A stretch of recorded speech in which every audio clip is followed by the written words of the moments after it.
Is it cold in here? Or is it just another Cell Games episode we got here? Oh yeah, it is. Hey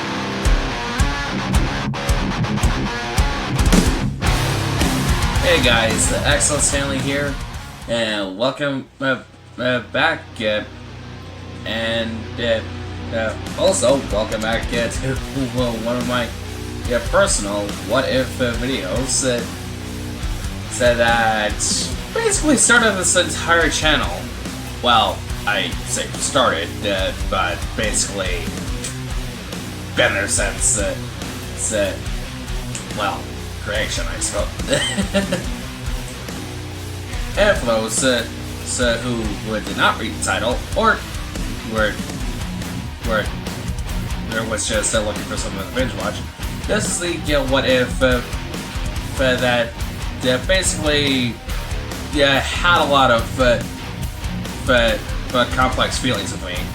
I mean, this is the what if that had me thinking over and over. Like, once upon a time, I actually didn't want to do this what if anymore because I lost all passion for it once upon a time. But I got back up after we're realizing that I can't just quit on it. I mean, what kind of storyteller would I be if I just quit? And yeah, it is kind of cold here, because, well, around here in the northlands of the U.S. of A, fall is kicking in, and when there's fall, there is bound to be snow at some point, I guess. Now, as far as the what if itself is concerned, this is what if Vegeta went to Earth, or basically in this case, in the long way of putting it, what if Vegeta went to Earth and Kakarot didn't, and basically suffered the same fate as the planet did? Yeah, well, this what if has been quite the roller coaster ride. Like I said, through emotions, trial, determination, and basically, telling a story that basically set the prince up for a lot of things, or in this case, a lot of things that Goku originally went through, but now in Vegeta's way. For more information on how the journey has been so far, I would highly recommend you go check out the playlist that's in the channel itself. But for now, to recap, and it's basically due to the fact that hey, instead of from the last part it seemed like a good idea to take in the pods of the androids and the mysterious test tube android back to Capsule Corp and see if they can convert them. Well, little did they know, a certain Bugman came back from the future and basically made things an even more of a problem. Or in this case, a perfect problem. And so, onwards, the Cell Games still do happen, and such. Now, in the last part, I did kinda word things off, and there were some parts that I did not include, so consider this a personal retcon. In the last part, I was supposed to have Cell also absorb the test tube cell, as I probably would have called it, for the extra oomph. But when he faced off against future Trunks and Piccolo in that dynamic fight, and of course, that's how he would have also obtained 17 and 18 was that extra oomph that Cell absorbed by absorbing presence health. But so, with that being said, where we are currently is the Cell games and basically the fate of the Earth. So, well, with the Cell games ready to happen, who is going to fight off Cell? Some of you be asking. Well, I'm glad you asked.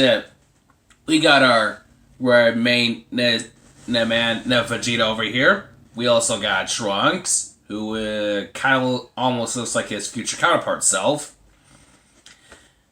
Oh yeah, then we also have Future Trunks, Piccolo, and alongside them, Android 16. And of course, the first person who fights against Cell would be Prince Vegeta himself. And the fight is just as dynamic as it was in the original source material. Well, with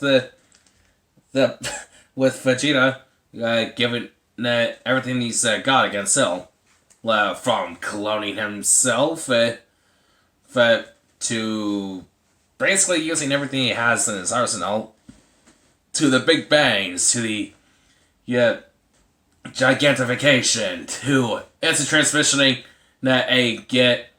Kamehameha in his face, etc. All that amazing stuff. You might even say, with his clones, that he does quite the combo breaker. I'm here all week, folks. However, though, Vegeta does stop the fight in the middle of it, and basically pulls a Goku, which means that he's done fighting, and then he sends Trunks to, present-day Trunks and not future Trunks, to go against Cell. In this case, it's quite almost like Goku's plan in general, at least to a T. However, where like in the original source material, Trunks goes along with the plan, and during the fight against Cell, Trunks is having a little problem diving deep into that power that is very welling up inside him and such. Cell, who is very curious about what this power Trunks is hiding, basically then spawns his good old Cell Juniors. And basically sends his children to sick the other warriors. And these Cell Juniors definitely prove to be a problem. Even if Vegeta can clone himself, it proves to still be a problem. Because Cell just keeps them coming. Trunks, seeing all this happen, begs Cell to please stop all this senselessness. Cell, on the other hand, is just like, well, if you can't unleash that power, kid, then you can't save your friends and family. Trunks is now begging for whatever this power is to please come out and just save all his friends are with him right now, and his dad. 16, who is basically now one nothing but a head that later, as the whole thing progresses, his head does reach to what Trunks, and basically gives the same final speech that he gave to Gohan in the original source material. And of course, like in the original, his face gets stomped on by Cell, and ending 16's existence. And at that point, the Trunks finally lets it all go, and begins to grind Cell up into a new one. as Trunks becomes Super Saiyan 2. What, not holding anything back. He goes at Cell pretty hard. And of course, not giving Cell any time to breathe whatsoever. You might even dare say that he's basically becoming a lot like his father. Vengeful and dangerous. And of course, so our good old friend Trunks here definitely has him out gun, even though he doesn't have all of Vegeta's abilities. So Cell was not prepared for this. He doesn't know what to do now, so he's trying to think of all these ideas. So while he is basically getting beat up by this little pipsqueak. Soon after the Cell Juniors were killed by Trunks and his assistants to assist the other fighters.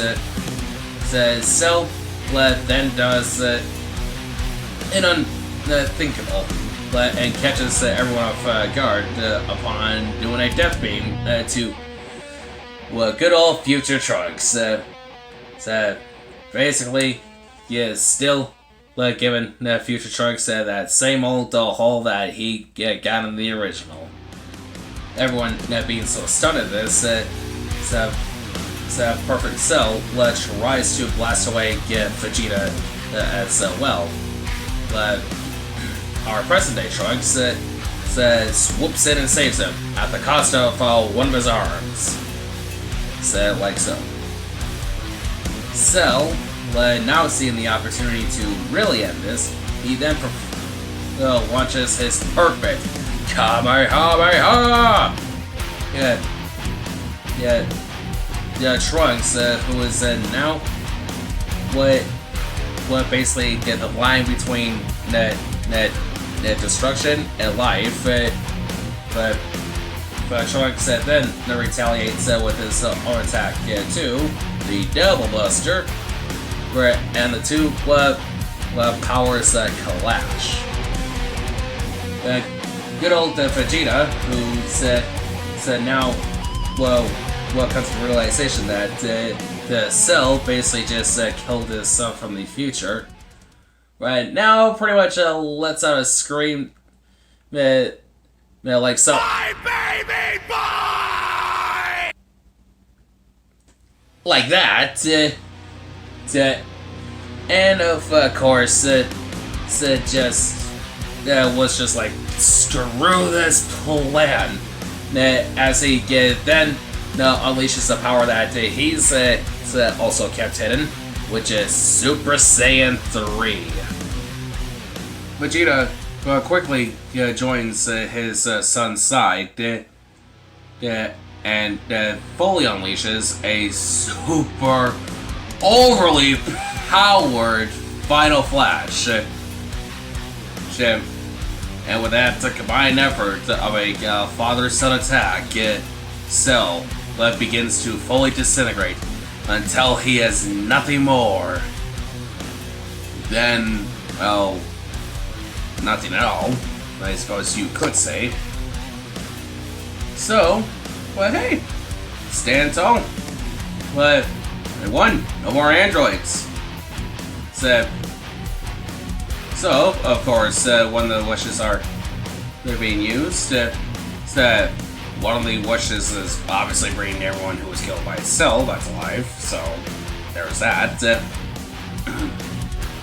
And then Vegeta actually does something very unexpected.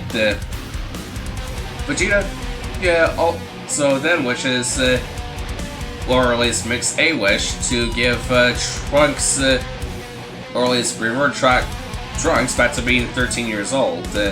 Basically giving Trunks the 4 years back that was spent in the hyperbolic time chamber. And of course, easy done. Easy fix.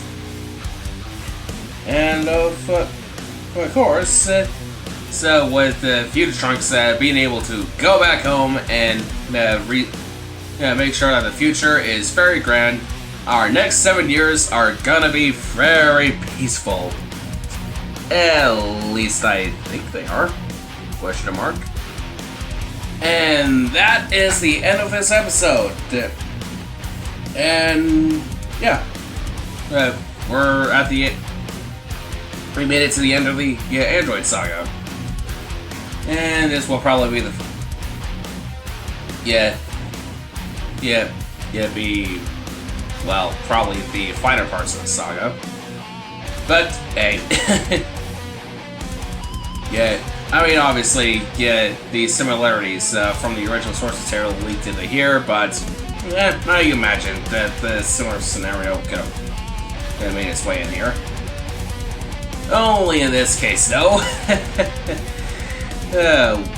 Vegeta, be a angry daddy. But with that being said, though, well, I definitely look forward to writing up the next part of this saga. And believe it or not, this part, along with the last couple of what-ifs I've done so far, have had a lot of different rewrites, and I hope this is the one that we can definitely stick to. So, with that being said, though, I hope you guys enjoy the content. Leave a like down below if you did. Share your thoughts in the comments section. Share the content with your friends, hit subscribe if you haven't already, and make sure to hit that bell for notifications and whatnot. And I hope to see you guys. I hope you guys stick around for the journey. Yeah, and until then, I will see you next time. See ya.